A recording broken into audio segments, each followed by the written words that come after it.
I was eagerly looking for a remote access tool to access my main desktop PC anywhere in the world without a headache. After trying many tools, I got disappointed by the stability issues, slow performance, and delayed response, so it never felt intuitive, and I ended up purchasing a gaming laptop to be able to edit my videos on the go.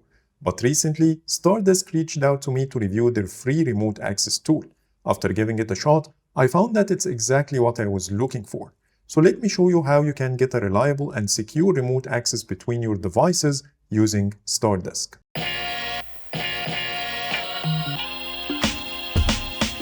To get started, the process is very simple. Download StarDesk using the link in the description. It's also worth noting that it's available for Windows, iOS, Android, and macOS totally free of charge, no strings attached.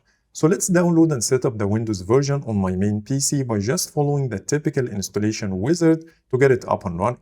Then it requires creating an account via email or directly sign in with Google, which I did. I will also download StarDesk on my Android phone and Windows laptop, which I will use to remotely access my main desktop. Once you sign in with the same account, you will see the list of available devices. Now let's put it into action. Here I have my Windows laptop with the StarDesk application installed, which I will use to remotely access my desktop to show you all the features you get with this amazing tool. Once you open the app, you will see the list of devices signed into the same account as I mentioned earlier, the current device, which is my laptop, the desktop I'm trying to access remotely, and my phone, which I'm going to show you later. Starting with the desktop, once you click on the connect button, you will get immediate access to the other machine in a matter of seconds. At the bottom right corner, we have some stats related to the connection, FPS, resolution, latency, and more. If the host machine has a different resolution than the one you are currently using, I recommend matching both because currently everything looks very tiny, but once I switch to the 1080p resolution to match my laptop screen, it looks normal. So let's minimize this window and use Adobe Premiere as an example to show you how responsive is the connection. When I move the scrubber, it flies as if I'm using the desktop machine. So it makes me feel like I can edit this entire video without a problem on my laptop. And here's how the scrolling works. So we can scroll up and down. It's very responsive. Let me highlight this item and try to make it bigger and smaller. You can see immediate response from the connection. Plus, when I play any video on YouTube on the host machine, it plays normally without feeling that this is a remote connection. And here's how it works in full screen view. The second most important thing to talk about is the control center available at the top right corner with plenty of settings to adjust, like the ability to modify the screen resolution. You can pick your own or follow the client resolution. You can even change the scale without the need to dig into the settings like I did earlier. The second menu is for the image quality, and here you can make it lower or higher based on your internet connection speed, or set it to auto and let the app decide for you. You have the ability to adjust the bitrate as well, in addition to the FPS that can go from 30 FPS all the way up to 144, which is a great feature for gaming. Then we have normal color or true color, in addition to the ability to activate HDR. Moving to window, here you can choose between adaptive or actual size. Under sound, you can adjust the volume of the other machine. Under security, we have a killer feature called host privacy mode. This one will allow you to hide what you're doing on the other machine by adding a black overlay, or you can turn off the monitor remotely. On top of this, you can mute the client device, auto-lock remote device after session, in addition to the ability to set a specific time frame for auto disconnect. Under peripherals, you can adjust some settings related to the mouse. You can switch between these three modes in case you have an issue with a specific app or game. By default, it's set to smart mouse, which is working great for me. Under more features, we have a very useful tool to transfer files remotely between the two machines. On the left, I have my laptop, so I can transfer files to my desktop that way or the other way around. For the sake of this video, let me transfer those two files as an example. And by the way, StarDesk is using the AES 128 GCM encryption used by global banks to deliver a secure and fast connection. Now that transfer is done, and when you click on the folder button, it takes you to the destination folder. And as you see, everything is working as expected. Back to the more features, and here you can show or hide the network status overlay I showed you earlier.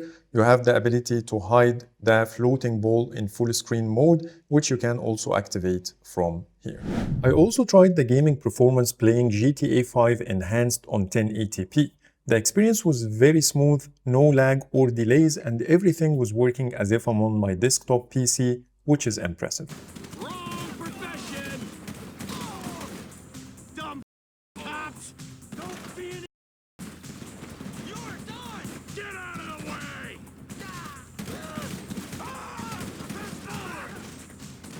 Get out of here!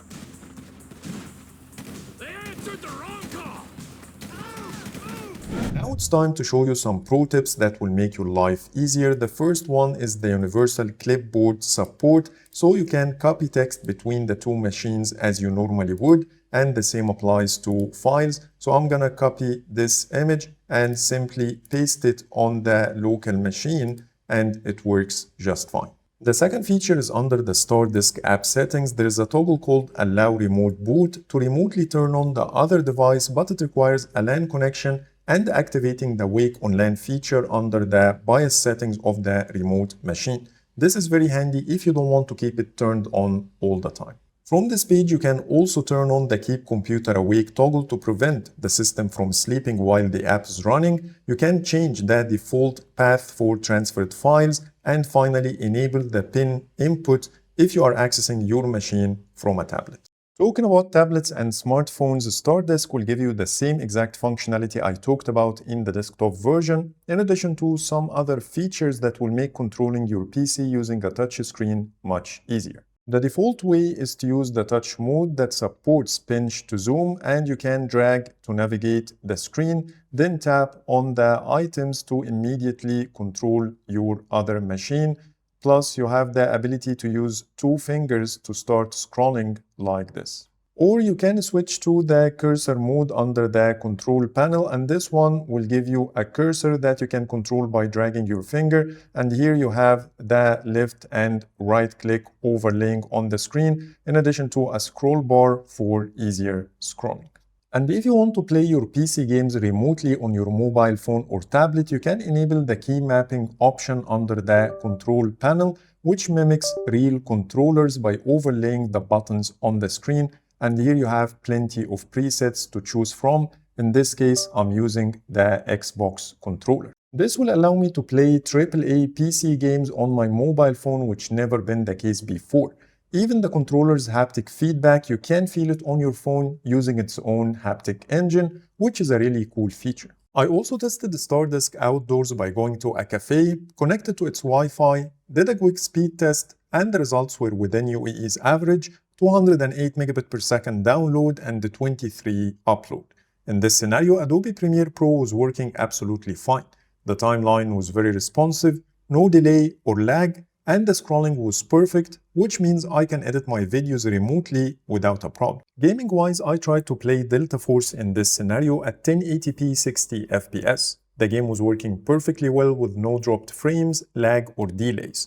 You can definitely try higher settings, all the way up to 4K 144 FPS, but it depends on how fast is your internet connection. Lastly, I tried to play the same game on my phone on 5G using the Xbox game controller key mapping feature. I really enjoyed the responsive gameplay and haptic feedback. Plus, I was able to play a AAA PC game remotely without taxing my phone's CPU or battery. By this, I'm done with the review, and here are my final thoughts. Being able to access your devices remotely via a secure, fast, and reliable B2B direct connection totally free of charge is insanely good. It unlocks a lot of possibilities. You can take advantage of your most powerful machine from anywhere in the world without the need to purchase a high-end laptop, tablet, or mobile phone to play AAA games or get your work done on the go. I'm really impressed by StarDesk, and now it's one of the tools I will personally use all the time. So please let me know what do you think in the comments. But for now, thanks so much for watching, and see you in the next video.